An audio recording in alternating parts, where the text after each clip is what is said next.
listos para Semana Santa? Muy listo, Nick. Necesitamos unas vacaciones. ¿Han tenido mucho examen? Un poco, Nick. Y tareas también. Creo que lo que más, bueno, en mi caso, lo que más me estresa un poquito son tareas. Me molestan los profesores de la U, ¿verdad? Sí, Algunos. un montón de tareas las que dejan. Ok, bueno, algunos anuncios. Las reposiciones van a ser el viernes, como ya les había adelantado algunos. ¿Quiénes pueden reponer? Todos aquellos que no hayan hecho una de los dos exámenes. Va a ser presencial, viernes 6 de la tarde. Nos vamos a ver ahí, no sé, en el segundo piso o en la planta baja del edificio C1. Es básicamente los que pueden reponer. Los que no han hecho uno de los dos exámenes. Si alguien hizo un examen y sacó 100, perdón, y sacó 0, no sé si haya alguien, digo, por cualquier cosa, esa nota no se puede reponer. Esa reposición se va a hacer al final, después del tercer parcial, unos días después. Hacemos tercer parcial en un domingo, posiblemente un jueves, miércoles de esa misma semana. Vamos a hacer la reposición de la nota más baja, ¿sí? Es diferente. Entonces, la reposición de este viernes solo es para aquellas personas que no han hecho las evaluaciones, ¿sí? 6 de la tarde. Si alguien tiene alguna duda, ahí me puede escribir. Ya saben que las tareas y otros tipos de actividades no se reponen. Foros, tareas, eso no se repone esté en el sílabo y por norma académica no se repone, ¿verdad? Entonces, tiene que pagar algo.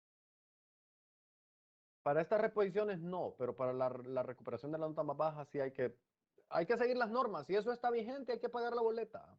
O sea, yo no cambio nada, yo me apego a las normas ahí de la universidad.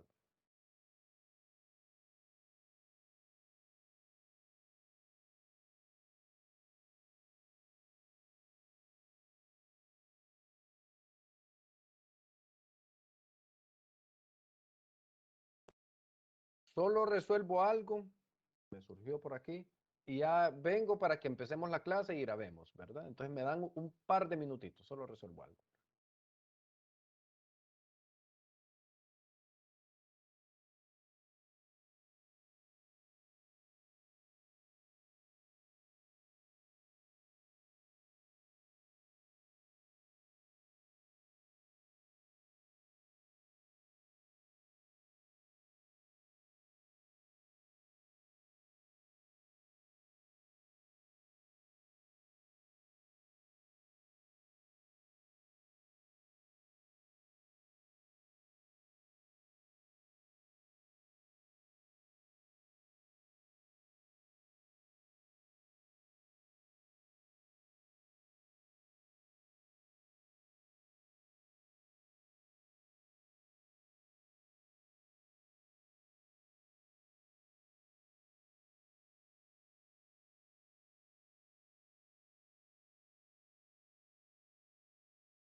Bien, vamos a iniciar con la grabación, voy a presentar.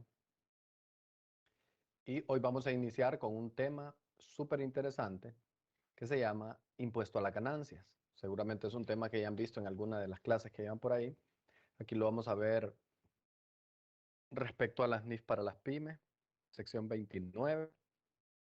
Se los recomiendo. Un tema súper útil.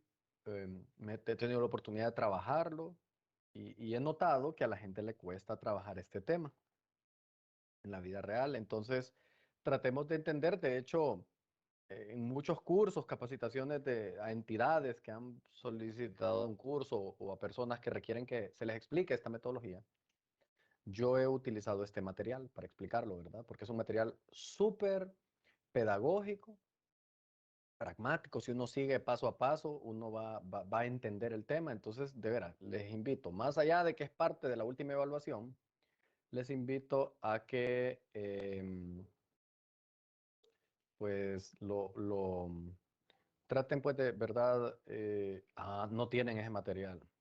Bueno, se los voy a mandar aquí por el WhatsApp, será que no he habilitado todavía, aquí se los voy a mandar. Entonces traten de entenderle al mismo, ¿verdad? Traten de familiarizarse, porque esto les va a servir para su vida profesional, sobre todo a todos los que van a aplicar NIF. Este es el tema 11. Luego se lo subo a la plataforma para que lo tengan por allá, pero aquí se lo mando para que ya lo tengan a mano. De un solo le voy a mandar el tema 12, que es el que sigue. También un tema de transición. Entonces ya con estos dos temas prácticamente estamos terminando la clase. Miren qué rápido pasa el tiempo, ¿verdad? Entonces, hoy voy a dar inicio a esta parte. Entonces, ya con el material y ya presentando en pantalla, voy a empezar a grabar.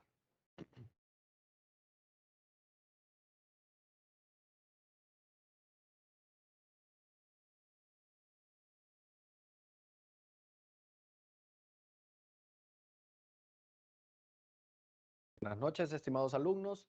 Continuamos desarrollando la clase de teoría contable. En esta ocasión vamos a iniciar hablando del tema de impuesto a la ganancias. Esta es la sección 29 de las NIF para las pymes. Como pueden observar, los objetivos que vamos a lograr una vez que terminemos el desarrollo de esta clase, vamos a determinar cuándo un impuesto se considera impuesto a las ganancias, a reconocer y a medir los impuestos, a identificar activos y pasivos que se van a ver afectos por, por el impuesto a las ganancias. Vamos a aprender a identificar la parte fiscal, la base fiscal, a calcular diferencias temporarias, a reconocer y medir activos por impuesto diferido, a determinar la tasa, a distribuir los impuestos corriente y diferido, y cuándo se pueda compensar un activo o un pasivo por impuesto corriente, y también la revelación de pues, el impuesto a la ganancia dentro de los estados financieros. Iniciamos como siempre con el alcance. Cada norma siempre tiene un alcance. En este caso el párrafo 21 especifica que el término impuesto a las ganancias incluye pues básicamente todos los impuestos que estén basados en las ganancias fiscales. Es decir, este impuesto a las ganancias básicamente es aquel que se aplica para aquellas circunstancias que haya una tasa que grave las ganancias fiscales. En Honduras, básicamente, ya sabemos que existe en la ley de impuestos sobre la renta, ¿verdad? El 25% que es sobre las ganancias, la aportación solidaria que es sobre las ganancias y también el 10% sobre las ganancias de capital. Eso es lo que nos encontramos en nuestro medio. ¿Por qué? El impuesto al activo neto no es un impuesto sobre las ganancias porque es sobre los activos y se paga siempre.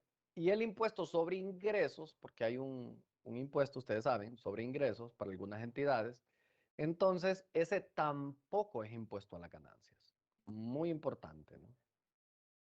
Aquí hay una explicación básica que ustedes ya la conocen cuando hay un impuesto a las ganancias, pues estamos claros que ese se determina restando a los ingresos menos los gastos fiscales, ¿sí?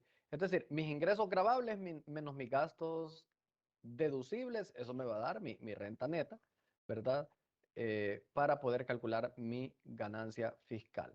Y aquí tenemos un concepto que ahí está subrayado. Ganancia o pérdida fiscal es la ganancia de un periodo contable sobre la cual se calculan los impuestos a pagar, determinada de acuerdo a las reglas fiscales. ¿Sí?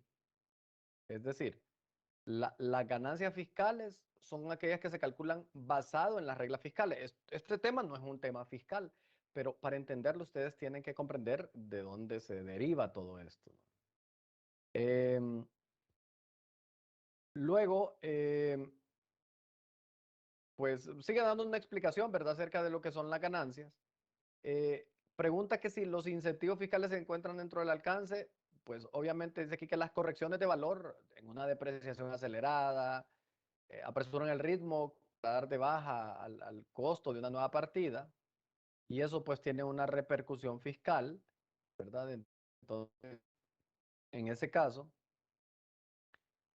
o más bien cuando hay casos que se pueden arrastrar impuestos por pérdidas fiscales en periodos anteriores, entonces en ese caso pues sí se va a contemplar dentro de esta norma. Los incentivos se van a manejar como unas correcciones de valor, que eso lo vamos a ver ahí en la siguiente clase, que un poco raro, ¿verdad? Esta situación, pero vamos a explicar algo más adelante respecto a esto. Hay también ejemplos, más importantes que entendamos estos, que no son considerados impuestos a la ganancia, miren.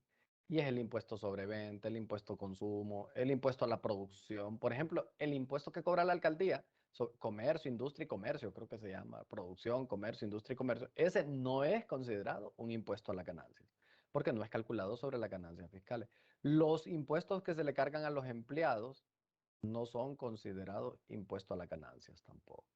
Y cualquier timbre y cualquier otro documento de estos, bajo ninguna circunstancia es considerado como un impuesto a las ganancias. Si me remito al párrafo 29.2, dice que pues hace aquí una diferenciación entre el impuesto corriente y el impuesto diferido. Ya habíamos hablado que a partir de ahora, muchachos, cuando yo hable de impuesto corriente, o que ustedes escuchen hablar, porque en el lenguaje de esta norma así se le llama, impuesto corriente es el que se calcula, ¿verdad?, basado en las reglas fiscales. Impuesto diferido es aquel que genera consecuencias futuras, ¿verdad?, producto de diferencias entre lo fiscal y lo financiero. Ya vamos a ir entendiendo eso. Por eso es que realmente existen dos enfoques. Las entidades calculan primero siempre un impuesto corriente, que es el impuesto que se calcula basado en las reglas fiscales del país. Y posteriormente, que ha identificado algunas transacciones que difieren, su tratamiento contable versus su tratamiento fiscal, van a calcular el impuesto diferido. ¿Sí? Entonces, un poco ahí de teoría respecto al tema de impuestos. ¿Cuáles son las fases para contabilizar el impuesto a las ganancias? Pues aquí está. Bueno, y aclarar, ¿verdad? Aquí hablábamos de impuesto corriente e impuesto diferido. La suma de ambos o el neteo de ambos va a ser llamado impuesto a la ganancia, ¿sí? O sea que el concepto impuesto a las ganancias tiene dos componentes, un componente de impuesto corriente, otro componente de impuesto diferido, ¿sí? Eh, y hay pasos para calcular el impuesto corriente. Primero, pues, el impuesto a la ganancia. Primero, por supuesto, calcular y reconocer el impuesto corriente. Luego, identificar aquellos activos y pasivos que su tratamiento contable difiere de su tratamiento fiscal y va a tener consecuencias futuras. Todo eso lo vamos a estudiar hoy. Vamos a determinar la base fiscal, es lo que sigue. Luego se va a calcular las diferencias temporarias. Luego, reconocer activo o pasivo por impuesto diferido. Luego, la medición. Aquí habla de la corrección valorativa, miren. La distribución, cuando pues eso puede ser aplicable. Y por último, la presentación. Entonces vamos a iniciar con el primer paso, que considero que es un paso que ustedes ya conocen. ¿Por qué? Porque en este caso, ustedes ya saben calcular el impuesto corriente. En varias clases ya lo han visto. O sea, yo no soy quien tengo que venirles a explicar a ustedes cómo calcular un impuesto sobre la renta, ¿verdad? Eso, toda esta teoría habla de eso, reconocimiento y medición del impuesto corriente. Yo me voy a ir básicamente, y aquí pueden leer la teoría, eso se lo voy a dejar porque en realidad es algo que ya manejan, no voy a repasar algo que inclusive de otra clase. Hay que incluirlo aquí porque pues en efecto es parte de esto, pero me voy a ir a un ejemplo que hay aquí, miren, una entidad, un ejemplo y me voy rapidito también. Una entidad que pues tiene ganancias de 100,000 y, y tiene pagos a cuenta de 4,000, porque ya saben ustedes que los pagos a cuenta vienen antes, entonces miren las partidas contables. En junio, septiembre y diciembre en Honduras se hacen los pagos a cuenta. Aquí el fisco le mandó a decir a la empresa, bueno, vas a pagar 16,000 lempiras de pagos a cuenta, 4, 4 y 4, ¿sí? Para que ya tengas un anticipo al impuesto sobre la renta basado normalmente en el impuesto del año anterior. Luego al 31 de diciembre hay que calcular el impuesto sobre la renta, en este caso dice que es el 20% de 100,000, son 20,000 lempiras, ya me lo da, yo registro el gasto, perdón, había anticipado 16,000, 4 por 3, 12, 12, perdón, no 16, no sé dónde me aparece 16, 12 como anticipo, es decir, impuesto pagado por anticipado, 12,000, y me va a quedar un pasivo por impuesto corriente por 8,000, ¿verdad? Que eso pues básicamente me va a permitir pues quedarle a deber al fisco, pero ya no los 20,000, sino que 8 porque yo había adelantado 12,000. Y en abril, cuando ya se toca pagar el impuesto, porque esto se hace en los estados financieros en diciembre, yo se supone que cuando voy a hacer el cierre anual, al 31 de diciembre, yo tengo que calcular el impuesto y liquidar, ¿verdad?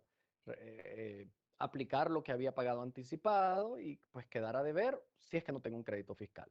Ya en abril, cuando se pague el impuesto, pues pasivo contra bancos para pagar el impuesto. Eso es un impuesto corriente. Segurísimo que ustedes ya manejan. No les estoy hablando de nada nuevo, ¿verdad? Y aquí está la famosa reconciliación. Creo que ustedes siempre han escuchado hablar de que para aplicar NIF hay que hacer una reconciliación que normalmente se parte de lo fiscal, pero en este caso está al revés. Esto es como una conciliación bancaria, ¿no? Es partir de la ganancia NIF, si le quieren llamar a esa primera parte que dice ganancia contable, pónganle ustedes a mano, tomen nota. Eso normalmente se le llama la ganancia NIF, o sea, la ganancia bajo las reglas de las NIF. Y cuando hablemos de una ganancia fiscal, es la ganancia o la renta neta gravable, la ganancia antes de impuesto, por supuesto, que me genera siguiendo las reglas fiscales.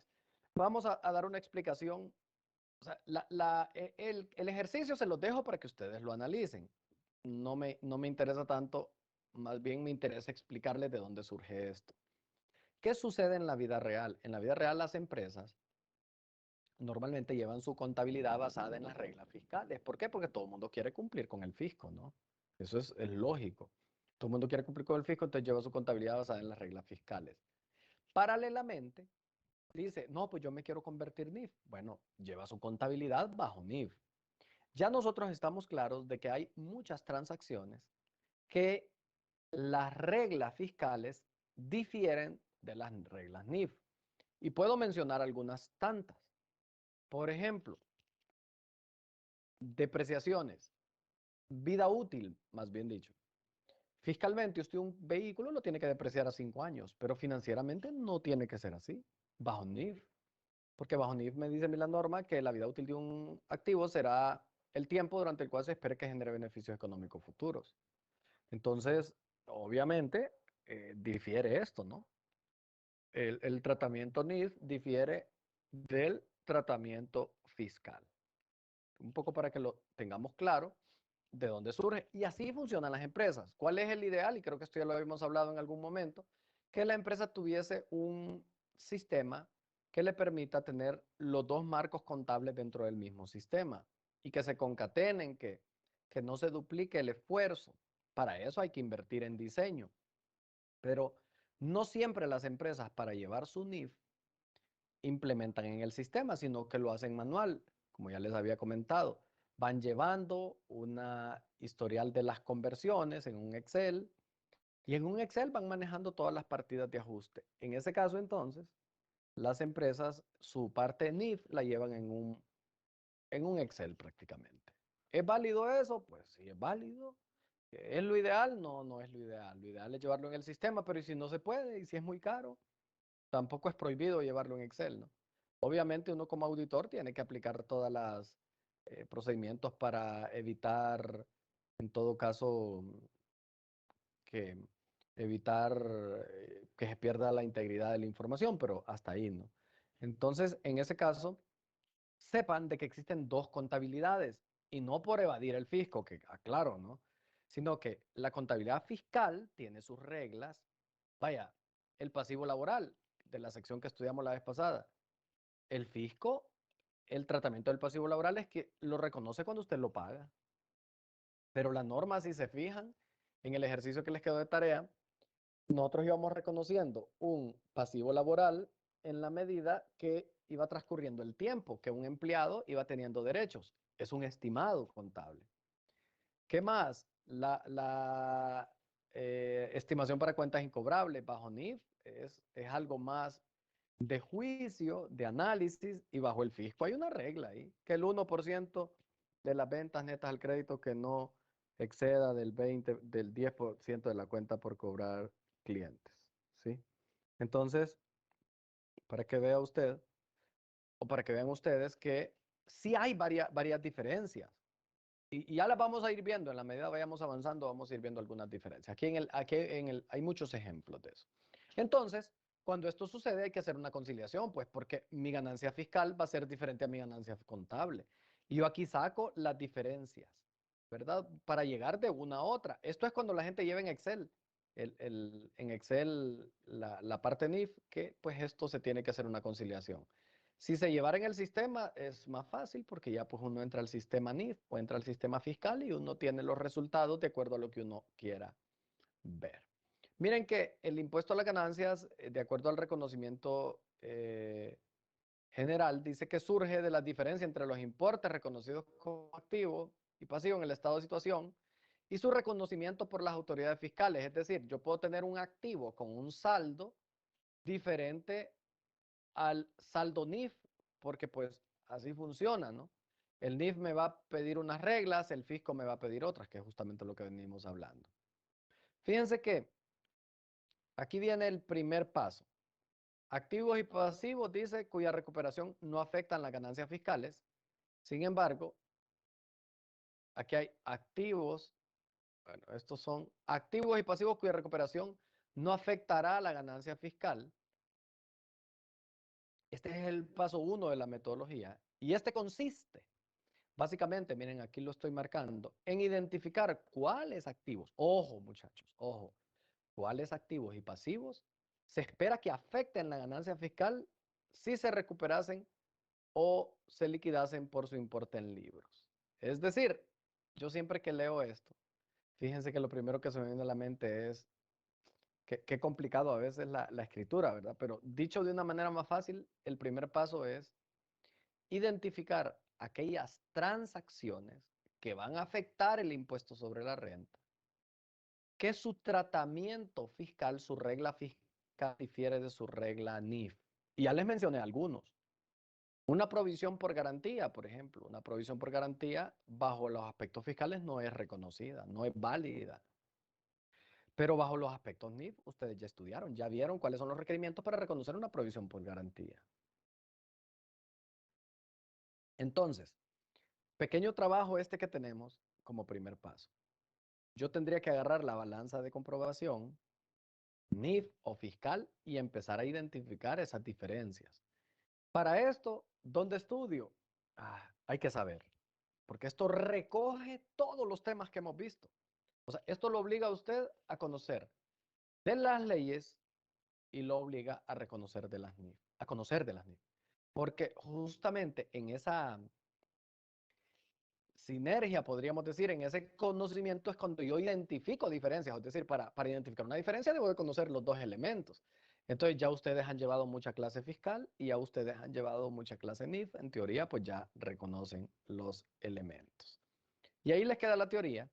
Pero básicamente aquí este ejemplo, fíjense que tiene, por ejemplo, una cuenta incobrable. Dice aquí que, que básicamente una entidad tiene un importe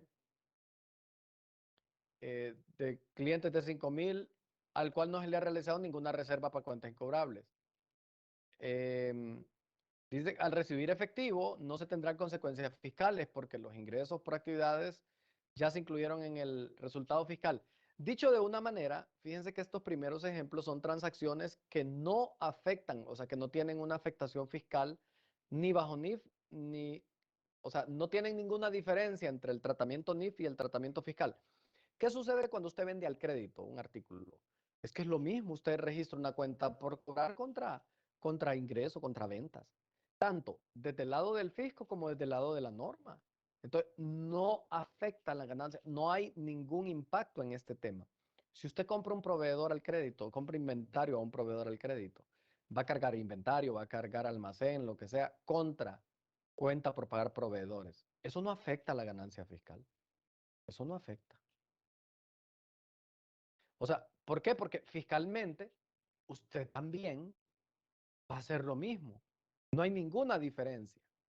Sin embargo, hay transacciones que sí podrían tener una consecuencia fiscal. Y es que, eh, busquémonos una fácil. Bueno, es que no quiero explicar estas, ¿no? Pero, porque estas las quiero dejar a ustedes. Más bien le explico las que ya vimos. Eh, la NIF me pide que registre un pasivo laboral. El fisco no. La NIF me pide que si yo vendo artículos y doy garantía, que registre un pasivo por garantía. El fisco no. Entonces, como pueden ver, hay varios casos donde hay una diferencia entre lo financiero y lo fiscal. ¿Sí? Entonces, el primer paso, ¿en qué consiste? En identificar, muchachos, identificar aquellas transacciones que el tratamiento fiscal difiere del tratamiento NIF. ¿Qué se necesita para eso? Saber. ¿Se las puedo explicar yo? Pues sí, ¿verdad? Pero no todas, porque va a depender de la empresa, va a depender de las transacciones que tenga. Aquí hay algunos ejemplos que pueden aplicar en nuestro medio. ¿Por qué la norma tiene algunos ejemplos? Bueno, genéricos, porque la legislación de cada país es diferente, pues, si los creadores de la norma no pueden prever qué aplica en cada país. Entonces, muy importante conocer cómo lo haría yo en la práctica. Agarraría la balanza de comprobación y empezaría, ¿verdad? Con el conocimiento que tengo, es decir, bueno, por ejemplo, los préstamos por pagar, la NIF dice que se mide bajo costo amortizado, pero localmente o el fisco me dice yo los puedo medir al valor, a la tasa nominal. Y puede haber una diferencia, de hecho ya lo estudiamos en el tema 2. Ya les dije, las vidas útiles. Los valores residuales, la ley dice que solo es el 1% de valor residual, sí, pero cuando yo tengo un vehículo yo lo termino vendiendo más o menos por el 20% del valor. Entonces mi valor residual es el 20% bajo NIF. Entonces, como pueden ver, hay muchas transacciones, hay varias transacciones que difieren y un montón que no difieren, como las que ya les expliqué. Hay un montón de transacciones que tanto bajo NIF como bajo la parte fiscal se registran de igual manera. Es por ello que nos vamos al segundo paso y es identificar la base fiscal. ¿Qué es la base fiscal? Dicho de otra manera, es el valor en libro fiscal. Es el valor de un activo, de un pasivo para efectos fiscales. Cuando hablemos de base fiscal, vamos a hablar para que nos entendamos de valor en libros bajo las reglas fiscales. Y cuando yo les menciono en este tema el concepto valor en libros, estoy hablando del valor fiscal, del valor NIF. Es decir, si yo les digo, el valor en libros de este pasivo es 100 y la base fiscal es 0, lo que les estoy diciendo yo es que bajo las NIF existe un pasivo con 100, pero bajo las reglas fiscales ese pasivo no se puede reconocer porque el fisco no lo reconoce. Entonces, base fiscal es el valor fiscal del activo o del pasivo, ¿sí? Y aquí hay varios ejemplos. Quizás aquí sí me voy a detener en uno. Vamos a ver, miren, por ejemplo, me voy a ir al 2. Una entidad tiene cuentas comerciales por cobrar de 50,000 con una estimación de 2,000. La estimación para cuentas incobrable solo es deducible fiscalmente cuando la entidad tiene un amor de 2 años y se haya hecho respectivo trámite de la autoridad fiscal, muy parecido a la regla de Honduras. Parecido de alguna manera. ¿Cuál es el razonamiento? Miren, dicen que el valor fiscal es de 50,000. ¿Por qué? Porque usted no puede crear una reserva fiscal en esa cuenta por cobrar porque hay una regla que las cuentas tienen que tener más de 2 años. En este caso, pues el ejercicio no explica que las facturas tienen más de 2 años. Entonces se asume que no ha cumplido con el requisito, por lo tanto su valor fiscal es de 50,000. Pero bajo NIF de alguna manera, pues ya tuvimos que haber hecho un análisis si había un potencial deterioro y de esa manera le damos el valor que corresponda. Vamos a ver si hay otro aquí más fácil. Bueno, aquí está. Una entidad posee un terreno que cumple la definición de propiedad de inversión, de acuerdo a la sección 16. Los terrenos fue adquirido en 200,000, pero el valor razonable del terreno es de 250,000 y la entidad decide optar por el modelo del valor razonable para contabilizar ese terreno. Ah, ok.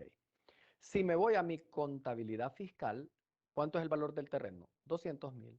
Si me voy a mi contabilidad NIF, ¿cuál es el valor del terreno? 250,000 porque utiliza el modelo del valor razonable.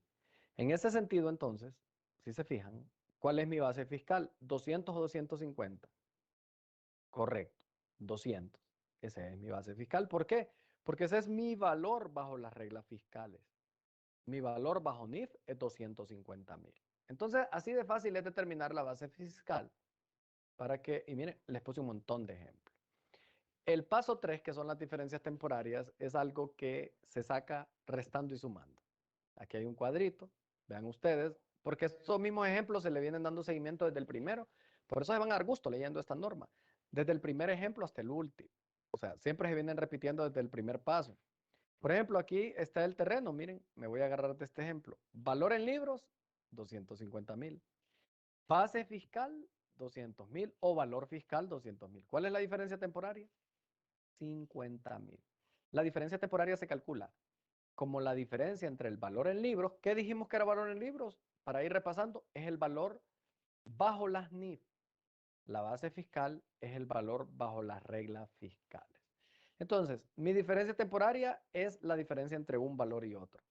Hay un montón de transacciones, por supuesto, que no generan diferencia temporaria, como las que les explicaba. Una venta al crédito, una compra a un proveedor. Yo voy a tener proveedores con el mismo valor fiscal y financiero. Ahora, en un préstamo sí puede haber diferencia. Miren, este es otro ejemplo, una provisión por garantías. Bajo NIF, yo registro en esta transacción, en esta empresa, una provisión por garantías de 1,000,000. Pero bajo las reglas fiscales yo no puedo registrar una provisión por garantía porque eso lo registro hasta que se paga de acuerdo a las reglas fiscales. Miren qué interesante. Nos vamos al siguiente. Esta es una resta, para mí es el paso más fácil. El siguiente paso es determinar si es un activo o pasivo por impuesto diferido, dependiendo pues, de la diferencia temporaria. Para eso hay una regla. Y yo les diría, apréndanse este cuadrito porque para examen lo van a ocupar. Acerca de la diferencia entre, o sea, ¿qué voy a reconocer? Si es un activo o un pasivo por impuesto a las ganancias. Entonces, en este caso, es una regla, solo hay que seguirla. Cuando yo estoy analizando una partida de activo y mi importe en libros es mayor que mi base fiscal, entonces voy a tener un pasivo por impuesto diferido. Cuando estoy analizando una partida de activo, que es al revés, mi importe en libros es menor que mi base fiscal, me va a generar un activo por impuesto diferido. Y lo mismo cuando analizo partidas de pasivo, ¿sí? Entonces ya ustedes pueden ver aquí, esta regla la van a ocupar, para examen se la tienen que aprender, ¿verdad? Porque no se la voy a permitir llevarla, solo son 4 líneas, yo sé que se las aprenden, no hay ningún problema. Me voy al ejemplo de los que venimos dando seguimiento. Analicemos el del terreno. El del terreno, mi valor en libros es mayor que mi base fiscal. Me voy a la regla. Terreno es un activo, una propiedad de inversión, un activo. Y la regla sería la 1. Fíjense que voy a hacer algo, muchachos, aquí. Algo que nunca había hecho. Vamos a ver a la izquierda. Fíjense que es que yo siempre digo regla 1, regla 2, regla 3 y regla 4. Son 4 reglas, ¿no? Entonces, miren, aplica la regla 1 en este caso. ¿Por qué la regla 1? Porque mi importe en libros es mayor que mi base fiscal. Esta es la situación de este caso. Mi valor en libros es mayor que mi base fiscal. Entonces, si lo que aplica aquí es la regla 1, eso me va a generar un pasivo por impuesto diferido. Es de que aquí solo tengo que aplicar la regla, miren. Pasivo por impuesto diferido.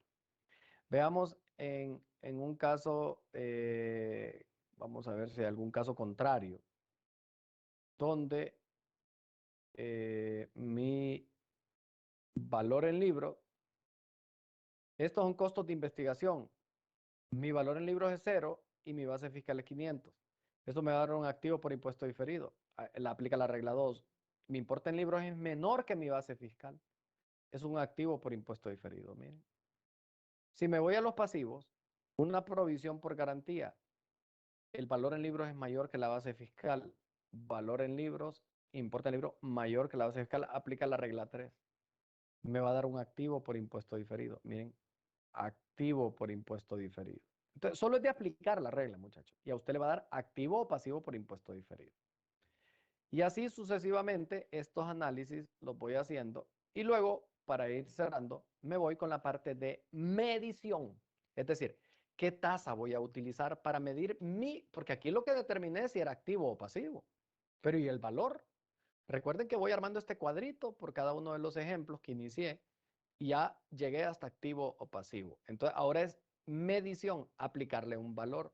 Y dice que básicamente se le va a aplicar la tasa impositiva de las leyes que se estén aprobando o que estén en proceso de aprobación. ¿Sí? Eso es lo que se va a aplicar básicamente. Entonces, miren, aquí hay un ejemplo. Una compañía que tiene un activo de 10,000 y normalmente tributa al 25%. Entonces, activo por impuesto diferido, ya sabemos que en este caso, pues la diferencia temporaria es de 10,000 y multiplicamos 10,000 por el 25%, me va a dar 2,500, ¿no? Así de sencillo. Es decir, yo le voy a ir aplicando, aquí hay varios conceptos respecto a la tasa, hay toda una discusión. Miren, yo le voy a ir aplicando, por ejemplo, el de 50,000, la diferencia que me había dado. El pasivo por impuesto diferido de 50,000. Ah, bueno, y aquí viene algo interesante. ¿Se acuerdan que yo inicialmente les decía? Hay normalmente dos tipos de ganancia. La ganancia que se obtiene al agarrar los ingresos menos los gastos, y esa es mi ganancia, la renta neta gravable, que le aplico el 25 más un 5, un 30.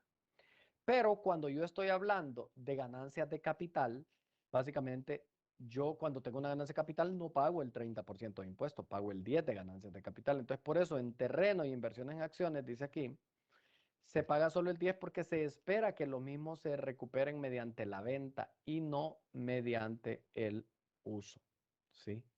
Y no mediante el uso. Entonces, interesante para que lo tomen en cuenta que no siempre es la tasa. Todo va a depender del tipo de activo, porque si es un activo que se va a realizar mediante la venta, mediante una ganancia de capital, va a aplicar la tasa de ganancias de capital del país. Y aquí hay una gran discusión porque dice que cuando se usen diferentes tasas va a utilizar una tasa media, como en un ejemplo que tengo aquí que son tasas escalonadas. También la tasa que se va a aplicar es la tasa que se espera que la entidad vaya a pagar de impuestos en un futuro. No es la tasa actual, sino que yo tengo que de alguna manera tener proyecciones y decir, bueno, en un futuro esta empresa va a pagar X tasa y esa es la tasa que voy a considerar porque recuerden que si tengo un activo, un pasivo por impuesto diferido, ese pasivo va hacia el futuro, se va a liquidar en el futuro y no va a ser con la tasa actual que se va a liquidar, va a ser con las tasas futuras. Esto de la tasa impositiva es bien interesante porque me conlleva a determinar la tasa y el monto. Ya en este caso, miren, un pasivo por 5,000. En el ejemplo de las garantías, tengo 1,000,000 de diferencia temporaria, ya sé que es un activo, pero le voy a aplicar el 30, es un activo de 300,000. Miren qué interesante se va volviendo esto. Y pues por ahora básicamente por aquí vamos a dejar esta parte inicial para poder mañana hacerles dos ejemplos o desarrollar un ejemplo integral para que ya lo vean esto aplicado de una manera, digamos, en un ejercicio como de la vida real para que ustedes entiendan cómo funciona. He dejado de grabar, muchachos. No sé si tienen alguna duda que les surja o prefieren que terminemos el tema mañana y esperando pues que mañana si tienen dudas les puedan surgir y que les puedan quedar claras o que yo mediante la respuesta a sus inquietudes se las pueda aclarar. Quedo atento si alguien tiene alguna consulta.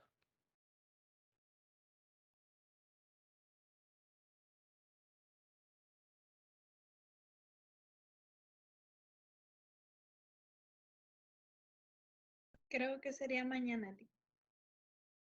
Sí, yo también, fíjense que cuando ya estudian el ejercicio, me voy despacio, les voy explicando el ejercicio. Sí les invito a que vuelen ojo con este, si alguien tuviera pues el tiempo de ver ese ejercicio, por lo menos de medio entender la variable. Yo me voy a ir despacio mañana, con un ejercicio que les explique, estoy segurísimo que ustedes van a entender el tema. A mí me interesa que entiendan este tema, ¿verdad? Entonces, de ser así, lo dejamos por acá y nos vemos mañana a la misma hora y de una vez evacuamos este tema para que ya puedan darle seguimiento y tener claridad sobre el mismo. De mi parte, que pasen feliz noche.